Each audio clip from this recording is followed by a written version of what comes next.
Still muted. Sorry.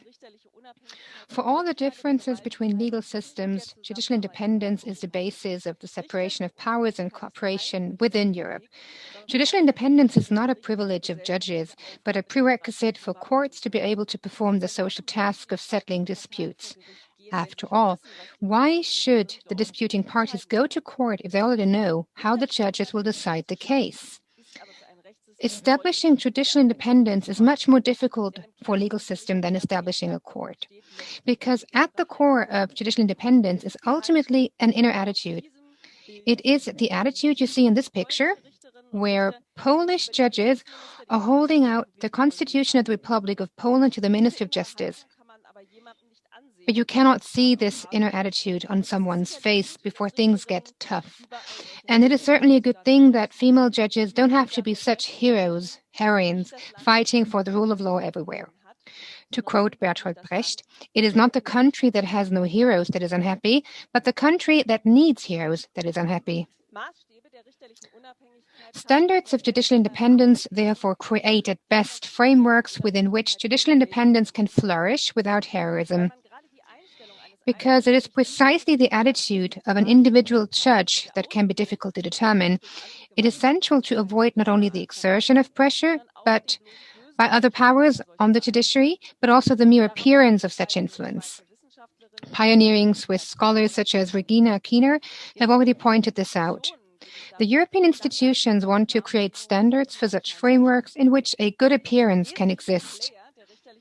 The main players of judicial independence in Europe have already been presented: the ECJ, the ECTHR, and the Venice Commission. I would also like to mention the work of GRECO, Group of States Against Corruption, and the CCJE. The CCJE, the Consultative Council of European Judges, is also a body of the Council of Europe. Its members are judges from all member states. Its main task is the annual preparation of opinions, recommendations on various issues closely related to judicial independence and the organization of the judiciary. Looking at the judgments of the ECTHR and the ECJ and the work of the Venice Commission, as well as GRECO and CCJE, 4 fields can be identified with regard to Switzerland that require closer attention. First, political election and re-election after a short term of office. Second, the so-called mandate tax. 3, disciplinary proceedings. And 4, education and further vocational training of judges. All of these issues are ultimately about the conflict between 2 images of judges. European standards assume a professional, well-trained judge as part of the third power, the judiciary exercising their office for life as independent as possible from politics. The Swiss conception of judges, on the other hand, seems to see judges more as politically integrated mandate holders who, like parliamentarians, have to be legitimized by the people every few years in an election. In connection with Switzerland, Fabian Wittrek spoke of a traditional high evaluation of the democratic legitimacy of the third power compared to its independence.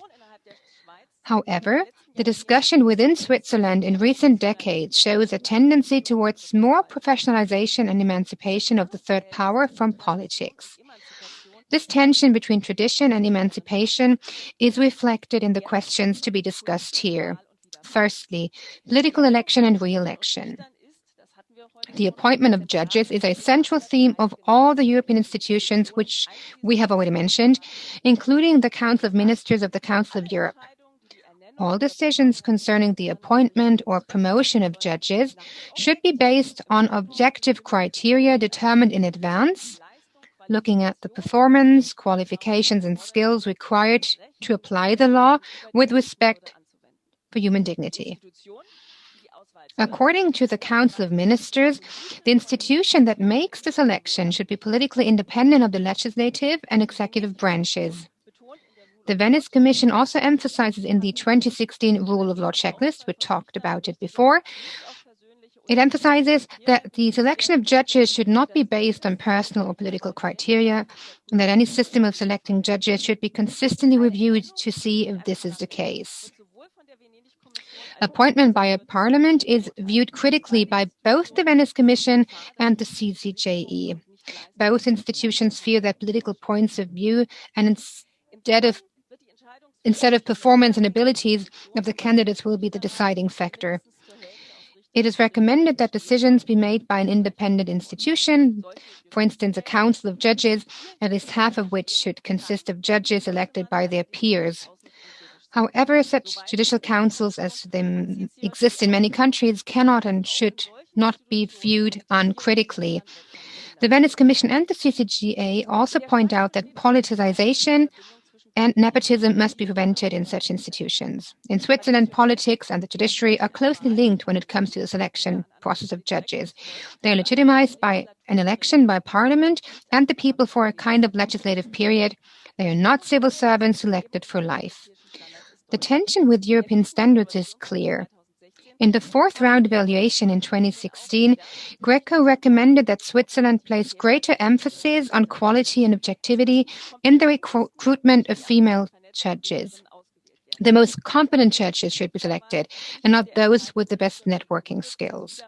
In addition, non-re-election should not be based on the judges' decisions, and the re-election process as a whole should be scrutinized. From a European perspective, the Swiss practice is particularly alarming in that persons who do not belong to any political party are practically excluded from being appointed. I observed this myself when interviewing judges and court clerks in various Swiss courts. The clerks repeatedly said that they would like to become judges themselves, but that they were afraid of being too close to a political party, which is necessary for election, and that may be uncomfortable, especially for younger people. However, a complete isolation and separation of the three powers during the appointment process is difficult to demand in light of European standards. Their personal networks will probably always play a role in such decisions, and in Switzerland, without any doubt, very competent female judges are elected too. Both the Venice Commission and the CCJE, but especially the ECTHR and the ECJ, are aware of the different European traditions. Thus,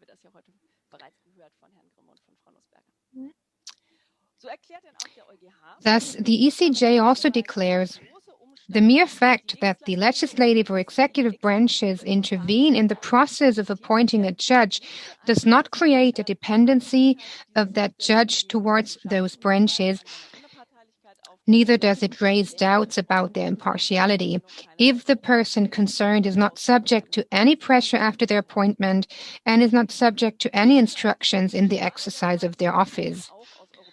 From a European perspective, the relatively short terms of office and the re-election process in Swiss courts is, to me, more critical than the political elections in Switzerland.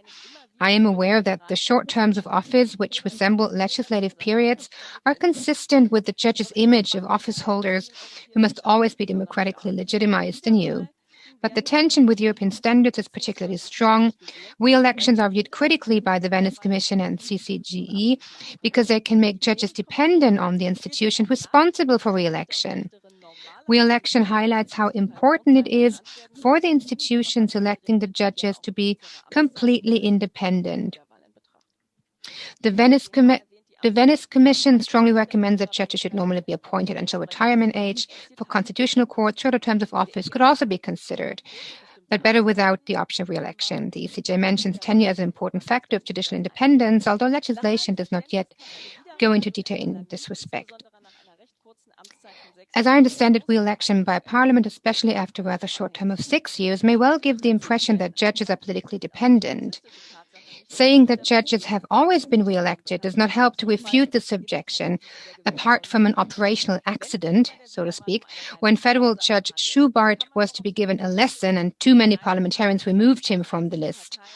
If re-election is a formality, it can be dispensed with. The very fact that individual parties call in judges and given a lesson by voting in a specific way shows that re-election is not a mere formality. If this is intended to enable Parliament to express popular anger about politically unpopular decisions, well, to teach them a lesson and, if necessary, to refuse to re-elect them, then this must give the impression of dependence, even if, as I assume, judges have their inner strength not to let themselves be influenced by this. Even if As I'm convinced, the system has traditionally worked in this particular Swiss party system. Such barriers can easily crumble in an increasingly polarizing political world. This is true not only in Switzerland, but also with regard to election procedures for the highest judicial offices in Germany. Now I'd like to talk about the mandate text.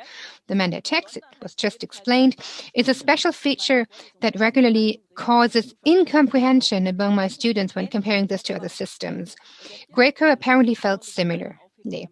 In the fourth evaluation round in 2016, a repeal of the party text was recommended. The Swiss reaction expressed some understanding but could not bring itself to abolish it altogether. In any case, since the mandate text, which is known from parliaments, is unique to judges, there are no general European standards that deal directly with it. However, in my opinion, it violates the basic European principles outlined above, according to which the impression of pressure and dependence on the other powers must be avoided. Even though Swiss judges repeatedly emphasize that this tax is voluntary, but one might get the impression that the tax is supposed to be a quid pro quo for the previous election and future re-election, even if this is actually not the case. Third point, disciplinary proceedings. They're important to ensure that judges can be held accountable for unlawful conduct in a legally secure process. In its opinion number 18 on the judiciary in a power-sharing state, the CCJE referred to this as punitive accountability. The European institutions of the Council of Europe agrees that the disciplinary proceedings should be conducted by an independent body or tribunal. The principles of a fair trial are to be observed, and the possibility of an appeal is to be granted afterwards. The CCJE states that members of the executive and legislative branches of government should explicitly not adjudicate disciplinary cases. The conditions for disciplinary responsibilities must be clearly defined in advance, and the decision must be clearly justified and proportionate. Corresponding disciplinary procedures do only seldom exist in Switzerland. In a system in which the office of judge must legitimize itself through election not only at the beginning of the career but again and again, it stands to reason that the task of the disciplinary procedure would be assumed in the decision to grant or deny re-election. But a re-election process has an entirely different thrust. Re-elections to parliaments are necessarily granted or denied for political reasons. Refusal of re-election is not a sanction because, strictly speaking, there is no right to re-election. Fourth point, training. The discussion about election and re-election, mandate text, and disciplinary procedure demands a definition of the position of the judiciary either as elected and politically integrated office holders or as a professional group of the third power of the state that is to be seen separately from the field of politics as it corresponds to the understanding of the European institutions. Judicial education and further vocational training is an essential part of such a professionalized understanding of judges. Accordingly, both recommendations of the Council of Ministers of the Council of Europe and the CCJE see training and further vocational education as a right and duty of judges. Such training should be financed by the state and organized independently. In Switzerland, there are offers of the Judicial Academy, the RIAK. A minority of cantons require attendance at the Judicial Academy in the run-up to an election or after an election. In some cantons, attendance increases the chances of election. This underlines the growing importance of training and showcases the ongoing professionalization of the Swiss judiciary. It is an important offer that must be strengthened and supported. This brief overview shows that there are areas of tension between the traditional Swiss understanding of the judiciary and the standards of European institutions. In most cases, it is a matter of soft law. Direct consequences are therefore not to be expected. Why then, with a view to such standards, should one question concepts with a long tradition that have always worked in the past? Germany, too, has never followed the recommendation to establish a judicial council. And both the Swiss and the German judiciary enjoy a good reputation. So can we leave it at that? Are such standards ultimately of any use at all? In recent years, we have seen judicial independence crumble, especially in Central European countries that had extensive safeguards for judicial independence in their constitutions. Laws have been abolished, safeguards eroded, appointed judges are removed, despite everything. One might ask, and I have asked myself this again and again in recent years, how effective standards, indeed even written law, actually are against determined politics. Is the text of a constitution ultimately no more than a line drawn on the ground with chalk to make political forces believe that there is a wall? Even constitutional courts depend on the cooperation of the other powers and the trust of the people to enforce their decisions. If such standards do not reside in people's hearts, then not a single constitution can permanently keep such political forces under control. Especially in the so-called established democracies of Western Europe, the protection of independence is often based less on elaborate constitutional texts and institutions than on traditions and customs of political players, such as the Swiss understanding that judges are re-elected no matter what decisions they take. I once called this a culture of independence. Is this not enough to protect judicial independence? I don't think so. We need both inner conviction and institutions that uphold standards as a framework, just as a good judge needs inner conviction and yet must avoid putting on a bad appearance. We need the heroic spirit without having to fight every day. This brings us back to the beginning of our considerations. Independence is an inner attitude, a matter of character. One cannot look into judges. But as a society, we do not tell the subjects of law to believe in inner independence. This requires framework conditions within which a good appearance can be developed. International standards are intended to set standards of good conduct across borders because the political culture of a country is just as difficult to measure from the outside as the inner attitude of a judge. They create the international public sphere that helps protect judicial independence across borders. Judicial independence becomes invisible where it is being attacked, either socially when judges have to heroically prove their independence or when the culture of independence has not been sufficient. References to the political culture of a particular country carry the danger of false security. It's okay with us because it's tradition here, but not in other countries.